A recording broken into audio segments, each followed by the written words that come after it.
السلام علیکم دوستوں، کیسے ہیں آپ؟ امید ہے کہ آپ سب بخیر و عافیت سے ہوں گے۔ اللہ تعالی ہم سب کو دنیا و آخرت میں کامیابی دے اور ہم سب کو ہمیشہ خوش رکھے۔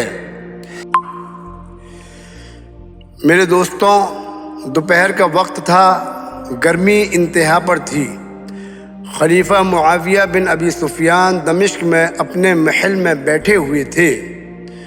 محل کے دریچے سے سامنے کا منظر صاف دکھائی دے رہا تھا۔ دور دور تک کھلا میدان تھا۔ اچانک خلیفہ کی نظر ایک شخص پر پڑی جو افطان و خیزان ننگے پاؤں قیامت کی اس گرمی میں محل کی طرف بڑھ رہا تھا۔ خلیفہ نے حاضرین کو مخاطب کر کے کہا، جس شخص کو اس گرمی میں بھی اس طرح سفر کرنے کی مجبوری ہے، اس سے زیادہ بد نصیب اور کون ہو سکتا ہے؟ حاضرین میں سے ایک شخص نے عرض کی، امیر المؤمنین، ممکن ہے کوئی حاجت اسے آپ کے پاس کھینچ لائی ہو۔ خلیفہ نے کہا، واللہ اگر یہ شخص میرے پاس کوئی حاجت لے کر آیا ہے تو میں اس کی حاجت پوری کروں گا۔ پھر ایک خادم کو طلب کیا اور اسے حکم دیا کہ وہ دروازے پر کھڑا رہے، اور اگر یہ شخص مجھ سے ملاقات کرنا چاہے تو اسے میرے پاس آنے سے نہ روکا جائے۔ چند لمحوں بعد وہ شخص خلیفہ کے سامنے حاضر تھا۔ خلیفہ نے اس سے پوچھا، کون سی حاجت تمہیں یہاں لائی؟ جناب، میں شکایت لے کر آیا ہوں، مجھ پر ظلم ہوا ہے، میں انصاف کا طلبگار ہوں۔ اعرابی، کس نے تم پر ظلم ڈھایا ہے؟ خلیفہ نے پھر پوچھا۔ اس شخص نے جواب دیا، مروان بن حکم نے، جسے آپ نے ہمارا والی بنا کر بھیجا ہے، اور یہ شخص ہمارے لیے وبال جان بن گیا۔ میرے لیے اور میری بیوی کے لیے تو اس شخص نے ظلم کی انتہا کر دی ہے۔ خدا را اپنے اس والی کے خلاف میرے حق میں انصاف فرمائیے۔ خلیفہ نے کہا، اعرابی، مجھے اپنا پورا قصہ سناؤ۔ اعرابی بولا، جناب، میری ایک بیوی تھی، میں اس سے محبت کرتا تھا۔ ہمارے پاس اونٹوں کا ایک قافلہ تھا جس سے ہم بآسانی گزر بسر کر لیتے تھے۔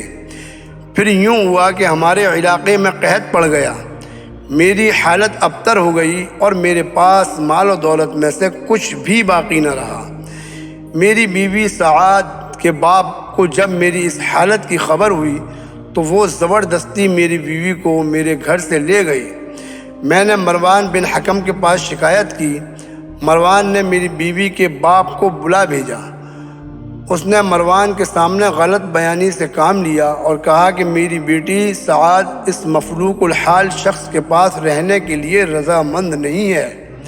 میں نے مروان سے سعاد کو بلا کر اس کی رضا پوچھنے کی درخواست کی۔ چنانچہ مروان نے سعاد کو طلب کیا، مگر جب سعاد حاضر ہوئی اور مروان کی نظر اس پر پڑی تو وہ مروان اس کو پسند آ گئی، اور بجائے انصاف کے وہ الٹا میرا دشمن بن بیٹھا۔ اس نے مجھے بلا قصور برا بھلا کہنا شروع کر دیا اور مجھے جیل میں ڈالنے کا حکم جاری کر دیا۔ پھر سعاد کے باپ سے طے کر لیا کہ وہ 1000 دینار حق مہر کے بدلے مجھ سے طلاق کے بعد سعاد کا نکاح مروان سے کر دے گا۔ مجھ سے طلاق دلوانے کا ذمہ مروان نے خود لیا۔ مروان نے مجھے طلب کیا اور سعاد کو طلاق دینے کا حکم دیا۔ میں نے انکار کیا تو اس نے مجھ پر تشدد کا حکم دے دیا۔ جب تشدد حد سے بڑھا تو میں مجبور ہو گیا اور میرے پاس سوائے طلاق دینے کے کوئی چارہ نہ رہا۔ چنانچہ میں نے طلاق دے دی، اور عدت گزرنے کے بعد مروان نے سعاد سے شادی کر لی۔ یہاں تک کہنے کے بعد اعرابی رونے لگا، پھر بے حال ہو کر لڑکھڑایا اور بے ہوش ہو کر گر پڑا۔ غصہ خلیفہ کے چہرے پر ٹپکنے لگا اور وہ کہنے لگے، مروان نے اللہ کی حدود میں دست اندازی کی ہے اور ایک مسلمان کی عزت پر ہاتھ ڈالا ہے۔ پھر قلم اور کاغذ منگوایا اور مروان بن حکم کے نام لکھا۔ مجھے اطلاع ملی ہے کہ تم نے اسلام کی قائم کردہ حدود سے تجاوز کیا ہے اور اپنی رعیت کے ایک شخص پر ظلم ڈھایا ہے۔ اب تمہارے جیسے شخص کو حرص و حوث سے باز رکھنا لازمی ہو گیا ہے۔ پھر 2 شعر لکھے جن کا مطلب یہ تھا، میرے پاس ایک سنگین معاملے کی شکایت کی گئی ہے، جس کا تمہیں علم نہیں، میں تمہارے جیسے گنہگار کے کام سے اللہ سے استغفار کرتا ہوں۔ تم فوراً سعد کو طلاق دے کر نصر بن ذبیان کے ہمراہ ہمارے پاس روانہ کر دو۔ مروان کو جب یہ حکم ملا تو تعمیل حکم کے بغیر اس کے پاس کوئی چارہ نہ رہا، چنانچہ اس نے فوراً سعد کو طلاق دے دی اور نصر بن ذبیان کے ہمراہ اسے دمشق روانہ کر دیا۔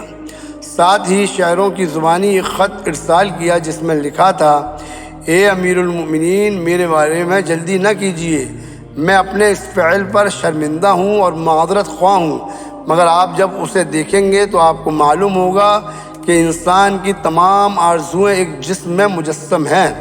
آپ کے پاس سورج کی مانند ایک حسین صورت آ رہی ہے، ایسی صورت کسی انسان نے کبھی دیکھی ہوگی نہ کسی جن نے۔ خلیفہ نے خط پڑھا تو مسکرائے اور حکم دیا کہ سعد کو حاضر کیا جائے۔ سعد دربار میں حاضر ہوئی۔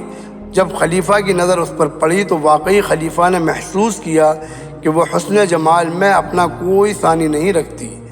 پھر جب خلیفہ نے اس سے بات کی تو مزید حیران ہوئی۔ فصاحت، بلاغت اور ذہانت میں بھی اس کا کوئی جواب نہیں تھا۔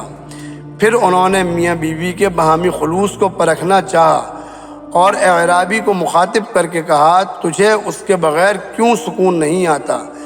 میں اس کے عوض تجھے چاند جیسی حسین و جمیل 3 کنیزیں عطا کروں گا، اور ہر کنیز کے ساتھ 1000 دینار کا عطیہ بھی ملے گا، اور پھر تجھے بیت المال سے اتنا کچھ عطا کروں گا کہ تیرے لیے کافی ہو جائے گا۔ اعرابی نے جب یہ سنا تو چیخا: مروان بن حکم کے ظلم کے خلاف میں نے آپ سے انصاف مانگا تھا، اب میں آپ کے ظلم کے خلاف انصاف کس سے مانگوں؟ خلیفہ مسکرائے اور بولے: تجھے اقرار ہے کہ تو نے سعد کو طلاق دے دی تھی، مروان بھی اسے طلاق دینے کا اقراری ہے۔ اب ہم سعد کو اختیار دیتے ہیں کہ وہ جسے چاہے اپنے لیے اختیار کر لے۔ پھر سعد کی طرف دیکھ کر اسے کہنے لگے: سعد، اب تم بولو، تم کسے اختیار کرنا چاہتی ہو اور تمہیں کون زیادہ پسند ہے؟ 3 شخصوں کے درمیان تمہیں فیصلہ کرنا ہے، ان میں سے ایک ہے امیر المومنین اپنے محل و حشم و خدم کے ساتھ، دوسرا ہے مروان بن حکم اپنے ظلم و ہوس کے ساتھ، اور تیسرا ہے اعرابی اپنے افلاس اور بدحالی کے ساتھ۔ سعد نے شیروں کی زبان میں فوراً جواب دیا: اگرچہ یہ شخص مفلس اور بدحال ہے، مگر میرے نزدیک اپنی ساری قوم اور سارے عزیزوں سے زیادہ باعزت ہے، اور یہ مجھے عزیز تر ہے۔ پھر کہنے لگی: اے امیر المؤمنین، زمانے کے حادثات اور وقت کی تبدیلی سے میں شکست خوردہ نہیں ہوں گی۔ میرا اور اس اعرابی کا ساتھ بڑا پرانا ہے جسے فراموش نہیں کیا جا سکتا، نہ ہی اس محبت کو ختم کیا جا سکتا ہے۔ جب میں نے خوشحالی کے زمانے میں اس کی رفاقت سے لطف اٹھایا ہے تو اب پریشان حالی میں بھی میرا سب سے زیادہ حقدار ہے۔ خلیفہ نے جب سعد کی یہ وفا اور خلوص دیکھا تو مسرت سے جھوم اٹھے اور بولے: سعد، میں نے صرف تمہارے خلوص اور وفا کا امتحان لینے کے لیے یہ باتیں کہی تھیں، تم امتحان میں پوری اتری ہو۔ واقعی ایک مسلمان بیوی کا اخلاق ایسا ہی ہونا چاہیے۔ پھر سعد اور اس کے اعرابی خاوند کو 2000 دینار عطا کیے اور جانے کا حکم صادر فرما دیا۔ آپ سب کو ہمارا یہ ویڈیو پسند آیا ہو تو لائک کریں، اپنے دوستوں کو شیئر کریں، اور ہماری حوصلہ افزائی کے لیے ہمارے چینل کو سبسکرائب کریں، اور آپ کو ہماری یہ ویڈیو کیسی لگی کمنٹس میں بتائیں۔ وقت والسلام، السلام علیکم، اللہ حافظ۔